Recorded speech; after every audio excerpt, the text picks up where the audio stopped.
Hello everyone, welcome back to our Essay Booster module classes. So important for mains 2022. We have already discussed all these points. So we have discussed about understanding the syllabus. We have discussed about why some students score low in essay paper.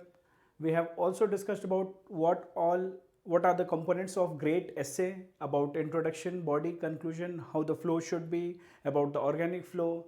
So we have discussed all these things, and I'm very sure that now you have a better understanding that how your essay should look like, how what is the demand of UPSC and why students are scoring low, so that we can avoid those problems, right?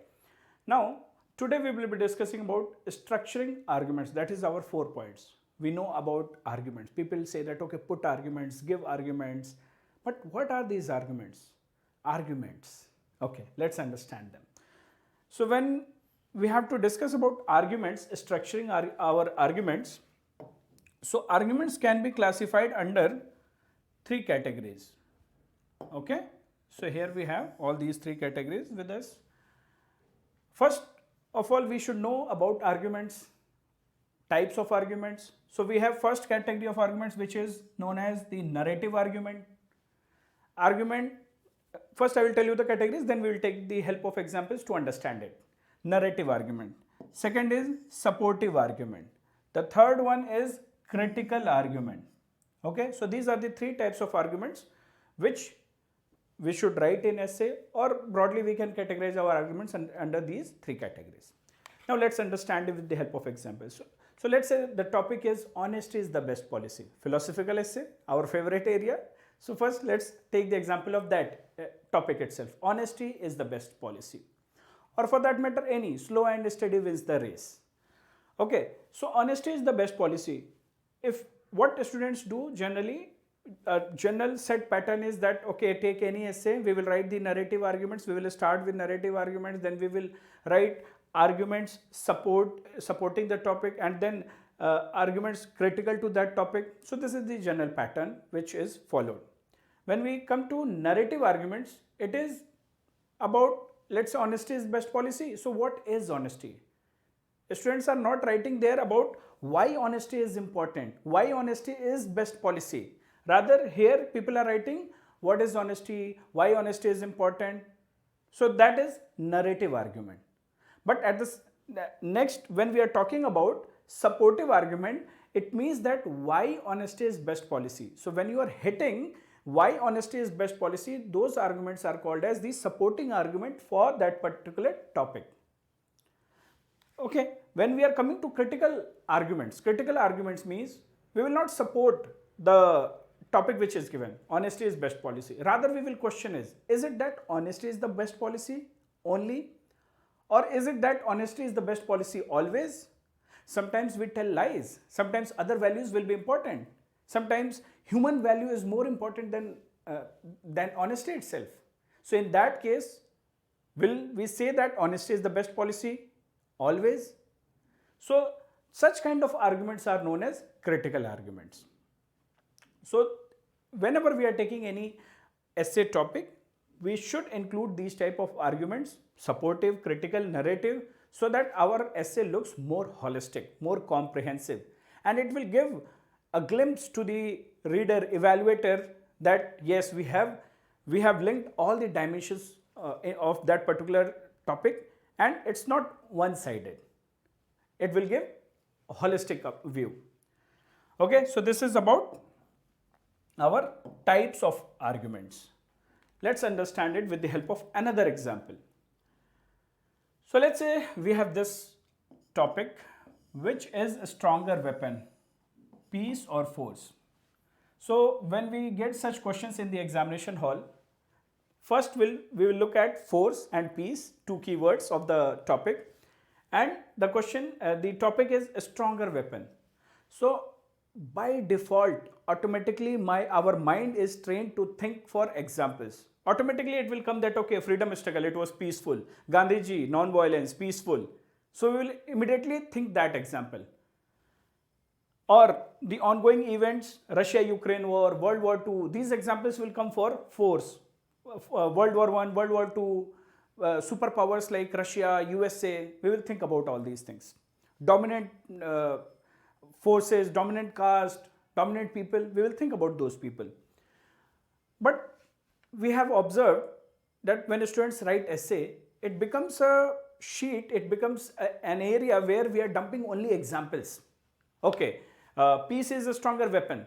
1, 2, 3, 3, 4, 5 examples. We are putting pestle approach. Okay, in political field, peace is very good. In society, how peace is a stronger weapon. In economy, how peace is a strong weapon. So we don't have to prove it. That okay, this is a topic and we are proving it. Yes, peace is a stronger weapon here, here, here, here. No.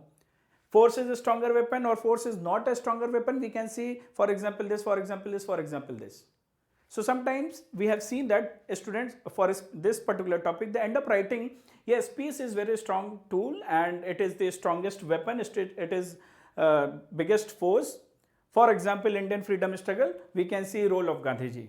For example, we can see the example of Nelson Mandela. For example, we can see the example of Malala. So don't do that. In this is, we are talking about how to structure arguments. Here we should not present it in the form of examples, sheet of examples. Don't do that. That way your essay will look very superficial. You are not touching the arguments and we will not get marks. So what we have to do, we have to take that example, we have to trace the root of that example, that why and from where that example is coming. So when we are talking about tracing the roots of the arguments from that particular example, it means that we have to write arguments. We have to do reverse engineering. Example is coming, fine. Think about why Indian freedom struggle was a peaceful movement and why it is the strongest weapon. So think now, why aspect. So when we will think about why, that is our argument. So why it was a peaceful movement? Because it encompassed all the masses, people from all the sections of the society, women, rich people, poor people, rural people, urban people. So if you will read about Indian freedom struggle, you will find that it encompasses all people from all these sections of the society. Everybody was included. Everybody participated in that. Hindu, Muslim, Sikh, Isai, except across religion, caste, sex, region, everybody was there. So that is your argument, that why it was a peaceful movement, because the base will increase. When the base will increase, the impact will be more. And not only the impact will be more, even that peace or that impact will be permanent in nature. So this is your argument. So these are your arguments. In the similar manner, whenever you are thinking for this example, Russia and Ukraine war, then automatically we'll think that, okay, yes, peace is more a stronger weapon. Force is not. Why? Third argument, because it leads to loss of life. Loss of lives will be there. Not only one life, multiple lives will be there. People lose parents, friends. That trauma will be there. Torture will be there. It will affect our development. The development of future generation will be affected. So that's why peace is important. So this is your third argument.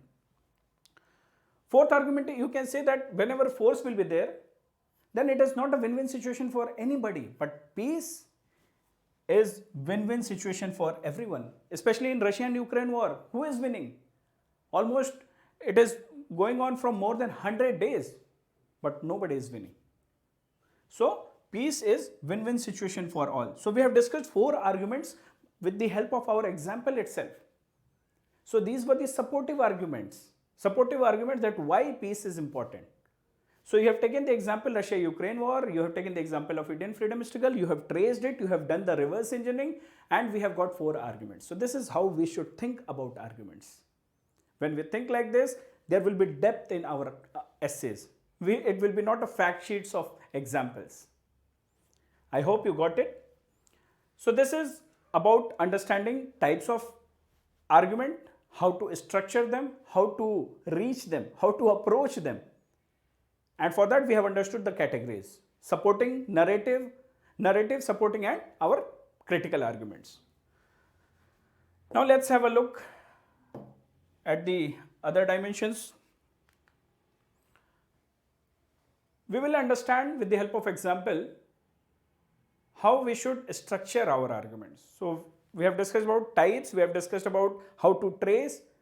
That is one way of structuring our arguments. Second approach is, there we are tracing. Here we are, I am giving you tools to think.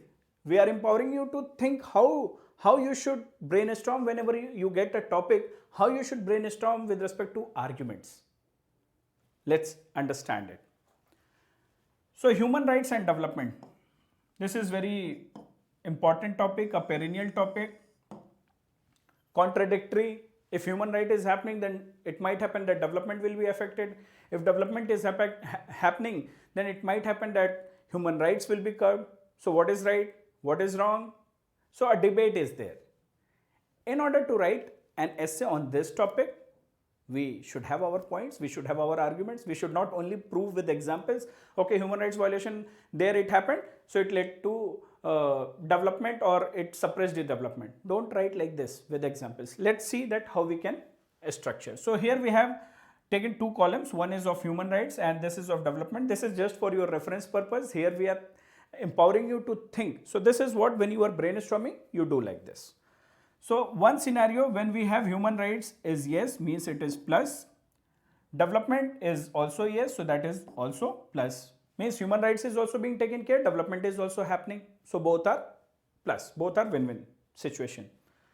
Second scenario, these are the possible scenarios with the help of which we have to generate arguments.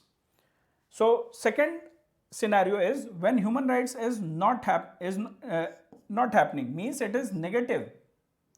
And this is also not happening, development is also not happening, so minus. So second is minus minus.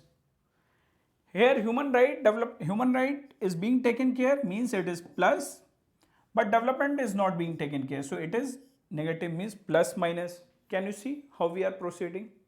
When both are being taken care, plus plus, minus minus, plus and minus. Next. So these are the three possible scenarios. What could be the other scenarios? Other scenarios could be when human right is not being taken care, means it is negative, but development is happening, so this is plus. Here when we are saying that okay, even though human rights violation is happening, so we are questioning, we are doubting the topic itself, we are questioning the topic itself. What kind of development it is? Is it a development? In general sense, development is happening everywhere. Development, visible changes are there, that yes, development is happening. But there are certain aspects of human rights violation which is happening with respect to minority section. Let's say Dalit issues are there, minority people are being exploited, or some issues are there. So will we call it development in real sense? So basically what we are doing, we are questioning the idea of development itself, right? So that is another aspect in which you can think. Now reverse the topic itself and think how you can identify another arguments, that how sometimes development itself will lead to protection of human rights. Thus it is a kind of vicious cycle. Because of development, human rights protection is happening, and because of human rights protection, development will happen. So it is a vicious cycle. So reverse the topic and think. Question the topic and think. Create a scenario of plus minus, minus minus, plus plus, minus plus, and think. So these are the ways, these are the areas you can say that if you apply this structure on any topic, you will get arguments. I know that this is just, you might be thinking, how is that possible? We'll take it with the help of examples. Now we will understand all these possible scenarios with the help of examples, and we'll see that what kind of arguments we can present. It will be clear. So let's have a look. Okay. So the first one was protection of human rights is happening and it is leading to development. A plus plus scenario. For example, this is our argument that how protection of human rights leads to development. So it means human rights and development, they go hand in hand. So that is our argument. But how we will see that? We will see that Supreme Court identified right to clean environment, Article 21 of the Constitution, as a part of right to life, which is the human right. So, right to life is our human right, and they identified right to clean environment. Right to clean environment will happen when there will be a development with respect to clean energy, when government will take care of requirements of the people's need, and that too in greener manner. When the development is happening, in what aspect? Green development is happening, green economy. Are you getting? Whenever this concept of green development or the idea of green development is being associated with the idea of development, then it is not only helping in development overall, but it is also helping in protection of our human rights. So they both are win-win situation, they are interrelated. So this you have written the argument, you have substantiated it with the help of example.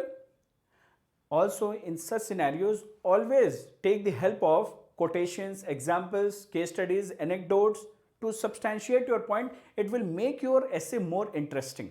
For example, here we have a quote. To deny people their human rights is a challenge, is to challenge their very humanity. This is a quotation by Nelson Mandela. So you can put it here it's also and in other scenario also.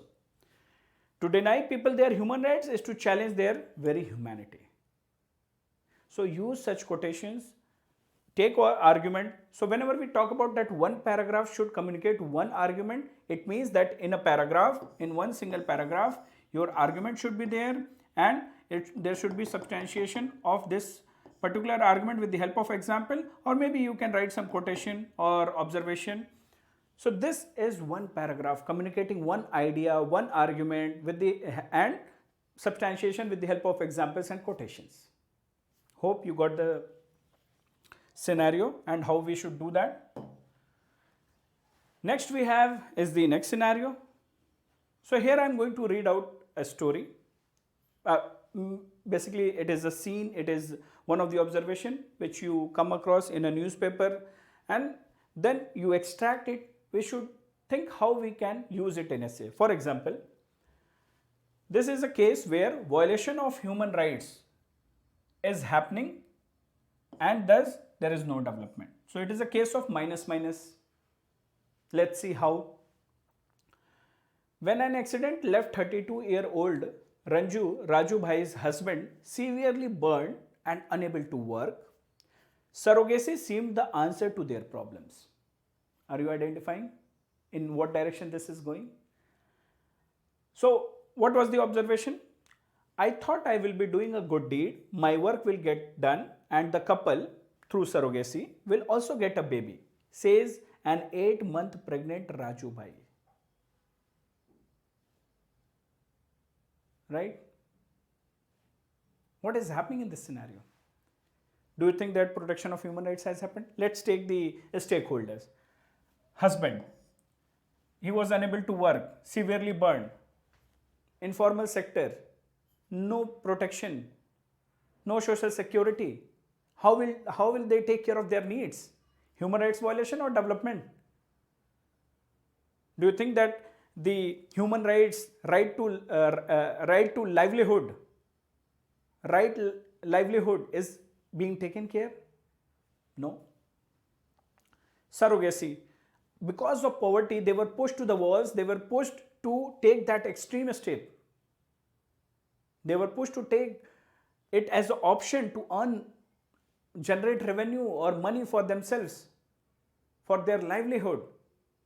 So how technology, this particular example can be used at multiple places. How technology is being used or being seen as a source of revenue or as a source of livelihood, and that too in extreme cases, that too when they are being pushed to because of poverty. So it is a vicious cycle of poverty because of this, because of which people are being forced to take such extreme steps, which is not only a question mark on development, but it is also a question mark on human rights. Is it clear? Are we good till here? So whenever you are getting such observations or we read such stories every day in the newspaper, or somebody will tell us about such things in our surrounding. Don't ignore it, make a note of it, and then you think how you can use it in your, as an anecdote, as an example. There is no need to present it like this only. You know the story, now present it in your words. Use it as an example. That how a couple was forced to take surrogacy and informal sector when there was a threat to their work and there was no livelihood. So you can use it in, you crisp it, cut down and present it in your words as an example. Okay. Also, it can be an anecdote to start with. It can be an anecdote to or case study to support your argument, right? So this is how we can present our arguments and substantiate it. Another dimension, absolute human rights. So these are the arguments, these are the categories under which we have earlier framed our answer, our arguments. Now we are taking those arguments and substantiating it. Absolute human rights plus endangered development. Plus plus we have seen, minus minus we have seen, now plus minus. Absolute human rights, I can say anything to anyone, right to freedom, right to express myself. What will happen? It might happen that I will utter some things which is not good for the social harmony, for the peace of the society. It might hurt others' sentiment. Then in that case, it will lead to hate speech. It might lead to, if it will lead to hate speech, then communal tension will happen. If communal tensions will happen, then social fabric will get disturbed. If social fabric is getting disturbed, don't you think that there will be a challenge to our public order or law and order situation? So that will get disturbed, and ultimately it will also lead to violation of human rights, tensions, threat to life, threat to livelihood, right? So sometimes the absolute right is endangering the development itself. There will be no development. People will burn the vehicles, they will throw stones, they will hurt each other, they will kill each other. So is it a development? No. So sometimes absolute rights will be there, but it will not lead to development. However, it is good. It is good for the freedom of the country, freedom of the individual, liberty. So this is the way we have to think about arguments, and we should substantiate it. Next scenario, violation of human rights is happening, but development is being taken care of there. In this scenario, it means we will understand it with the help of example. Sometimes for the security of the country, national security, defense establishments will be there. You can't enter in that area. In order to maintain the security of the country, sometimes surveillance will be used, search and seizure will happen, internet shutdown will happen. All these steps, maybe in day-to-day life it can be seen as an extreme step, but government or the authorities, right authorities, they take this decision. Why they take this decision? So that they can put a check on terrorism, they can put a check on the sleeper cells and the nuisance elements in the society. That is in order to protect the citizens, in order to protect the rights of the individual. So these things are being done in order to protect the rights of the individuals. But at the same time, it might happen that it will be a threat to other set of rights, right to privacy, right to freedom, right to expression. Internet shutdown, I cannot express myself. Surveillance is happening, it is my threat to my right to privacy. So it can be a threat to a set of rights, but at the same time, it helps us in development, because secure borders, secure security, police, law, or for that matter, these activities, they enable a stability in the society. They create enabling environment where development can happen, where people will be peaceful. The nuisance elements can be eliminated from the society, from the system. So this is a minus plus scenario. So you have to argue that okay, sometimes the violation will happen, but it is good for the development. So this is how we present our arguments and this is how we substantiate it. Hope it is making sense to all of you and you are getting an idea that how should you structure the arguments. If there is any doubt, please let me know. We will work on it. But yeah, these things are pretty direct and I'm very sure it will be helping you. Other dimension, where you are questioning the idea of development itself. What kind of development we are talking about? If we talk about a country like India, so development is happening. On all the parameters, our human development indicators, we are rising. Visibly, we can see that women are getting their space, they are vocal about their rights, protection of rights, so many bodies are there, it is happening. But development without human rights, is it a development at all? Rapes, diseases, accidents, people don't have shelters, poverty, threat to their life, diseases are threat to their right to life, rapes is threat to their right to freedom, right to equality. Accumulation of wealth is happening. There is no place for people to live. Poverty. So do you think that because we are struggling, till date we are struggling with these issues, do you think that we are in the right direction of development? Yes? No. So what kind of development is required? Inclusive development. Is it happening? Then if it is happening, in what direction it is happening?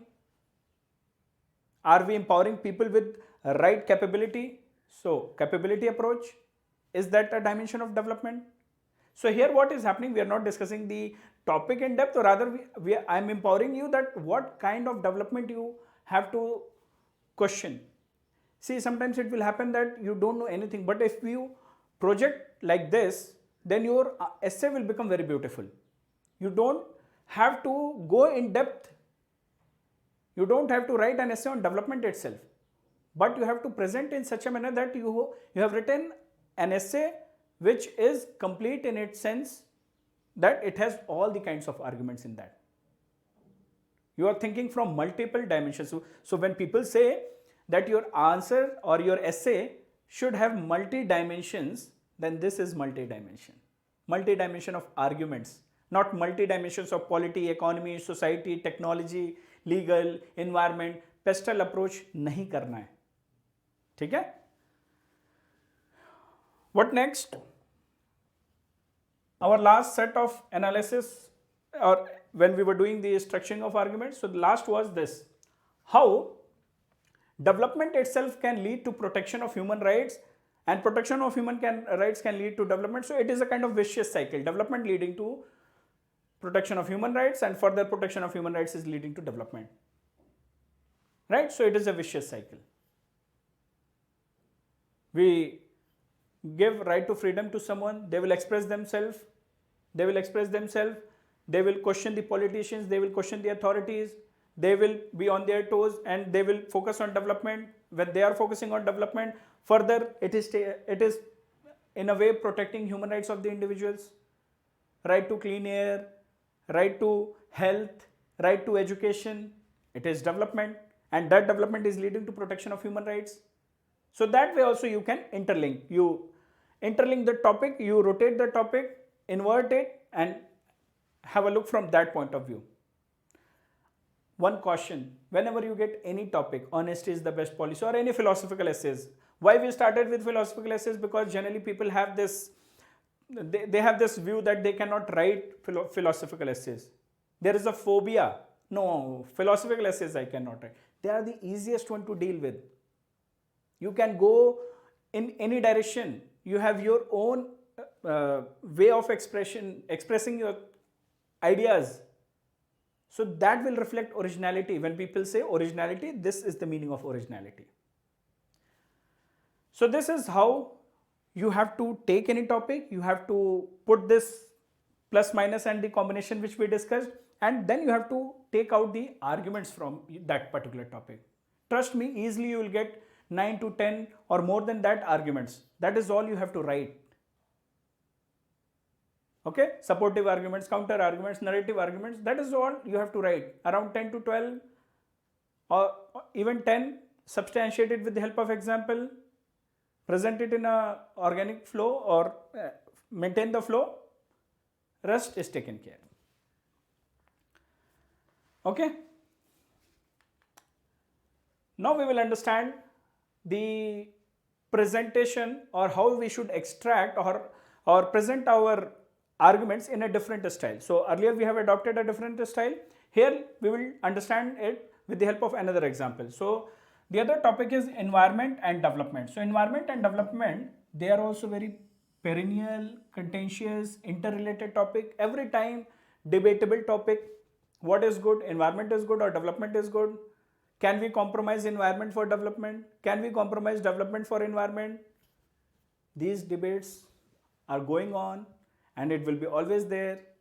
It is on us how we maintain it. How we maintain between, it is up to our judicious decision making. It is up to our environmental ethics that how we are finding a balance. So here I will be talking about life cycle approach. Whenever you are getting a topic, there you can fit in life cycle approach and accordingly you can frame your arguments.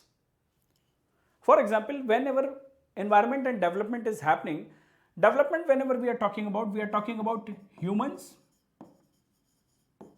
Nowadays we are talking about different types of development, sustainable development, inclusive development. So there we are talking about other species as well.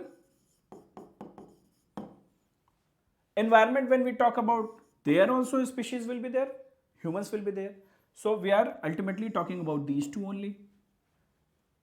So life cycle with respect to these components. Let's say humans. If environment is not good, it will affect the cognitive development of an individual. Life cycle means in the childhood, if environment is not good, clean air is not there, clean water is not there, nutritious food we are not getting from the environment because soil, we have lost the soil's fertility, there is no water for sowing the crops, so sufficient nutrition we are not getting, monoculture is happening, monocropping is happening. So because of that, the cognitive development of a child will be affected, and that cognitive development will further, let's say when we are in adolescent age group, or because of, let's say, environment, bad environment also, environment is not good, then our the development with respect to health and disease burden will increase. There will be always a threat to that individual because the environment is not clean.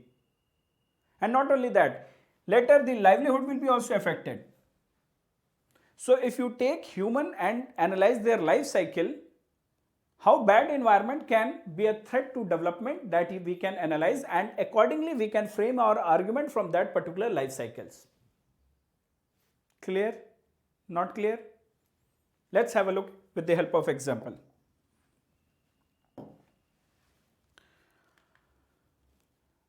So we were discussing with respect to cognitive development. How it will be affected? Lead poisoning in Kodaikanal, very famous. Mercury pollution by Hindustan Unilever in Kodaikanal Lake. You take other examples, Hiroshima, Nagasaki, Bhopal gas tragedy. In Brazil, there was Olympic medal company which was smelting copper and they were making medals. Development हो रहा है sports के लिए, you are awarding people, but this medal which was being made by this company in Brazil, it led to a lot of pollution there. And because of that, the kids there, the infants, children, it was found that they were struggling with learning disability because of the bad environment. The air was not clean, the water was not clean, and it affected the development of the children there. Till now they are struggling. Bhopal gas tragedy. Till date, there different kinds of disabilities are there in the children who were affected, whose parents were affected by that particular tragedy. Pollution. Hiroshima, Nagasaki, Vietnam, chemical agents. So it will affect the development process itself. And the children who were born or who are there, they are struggling with various types of disability, learning disability. So it affects the cognitive development. So this is our, and these are our examples. So now we have set of arguments and examples, right? Second, we discussed about livelihood, that how if environment is not good, then it can affect the livelihood. Let's take the example of Gulf of Mexico oil spills. So there was oil spill, however it was because of human activities, anthropogenic activities. It was threat to the environment, but ultimately it affected the livelihood because it was threat to the fishing industries. People lost their livelihood because fishes died because of the oil spills. So both are interrelated as well. So how environment is affecting livelihood? So think from childhood, adult age, how health and disease burden will be there on the kids or even on us because of the no clean air is there, no clean water is there. It will affect our health. It will affect our education. Thus it will be threat for other human rights as well. Okay. So this is the life cycle approach. With respect to this particular topic, I have kept few lines as a story. Let's read first, then I will tell you how to use it and what is the objective of it. So in May 2003, it is related to the same topic itself. In May 2003, the Perumatti Gram Panchayat in the Indian state of Kerala revoked Hindustan Coca-Cola Beverages license to operate its factory in Plachimada village, alleging that the company's activity resulted in drinking water scarcity, environmental problems. The company shut down in 2003, but not a penny has been paid in compensation to the people who suffered the damage at the hands of the corporate. Bad. In the case of Coca-Cola, the corporate freedom translated into theft of water, pollution, heavy metals, diseases, longer walks by women in search of clean drinking water. Development. Is it a development? Development happened. People were given the rights. The company was given the right to operate development. It is an idea of development, economic growth. But ultimately they spoiled the environment there, and it has its spillover effect on the development further of the people, right? So sometimes we will get these kind of stories, examples. We can use it for our introduction in the essay. Take the help of these stories, you start your essay, then come to the thesis statement that how environment and development are interrelated and how bad environment can be a threat to development, or too much of development and wrong definition of development can be a threat to the environment. So that's why we are coming up with the idea of sustainable development, inclusive development. We are refining the idea of development. So what kind of development is right for us? So the idea of showing it to you that we will get such quotations, such case studies, anecdotes, we should know how to use it. So it will be a very apt story or the scenario to introduce your essay for environment and development. And then you can trace and further you can categorize that how you have to think about the arguments and how you should present your arguments. Are we good till here? Life cycle approach which we discussed, life cycle approach can be also used in women related issues, essays related to women, topics related to women. However, we will discuss it in depth when we will covering our theme based approach. Theme based discussion will be there. So cradle to grave or womb to tomb approach, how everything with respect to women issues starts from female feticide, infanticide, child marriage, adolescent age problems, dropout, marriage, migration, female labor force participation, menopause, widow, until tomb there will be problems. Discriminations, equality. So life cycle approach, whatever we discussed, that approach of finding out the arguments can be like this, can be used like this for multiple topics. So whatever we have done today, these two topics, the approaches, types of arguments, then how to structure our arguments, how to substantiate it, then life cycle approach. These are the approaches or tools, you can say, through which we are empowering you. Now what is your job? What you have to do?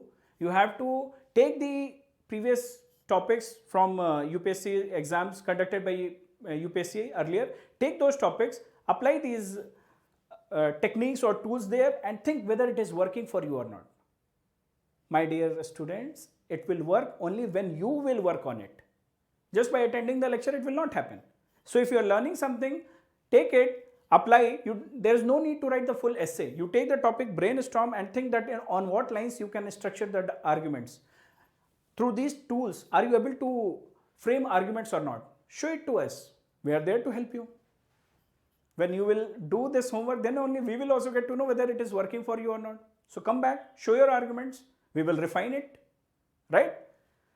Not only that, we should widen our horizon. Whenever we are getting any topic, we should think in holistic manner. What is the meaning of that?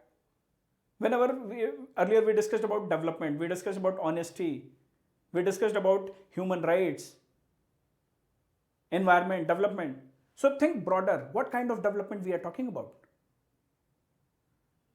Only inclusive, only sustainable. Inclusive may only humans or other species. Sometimes we get topic on power. With great power comes greater responsibility. But there we narrow down our understanding with respect to power in the field of administration and governance only, politics.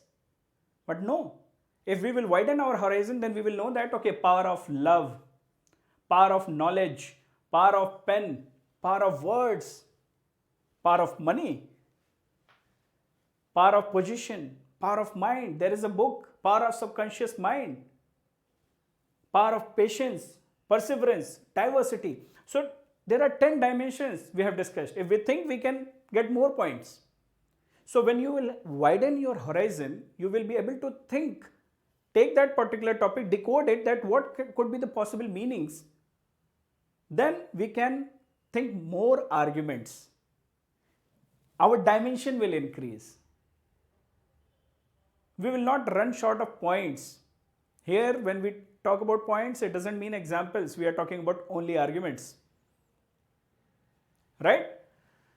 So widen your horizon. So overall objective of today's lecture was that you get a topic, widen your horizon,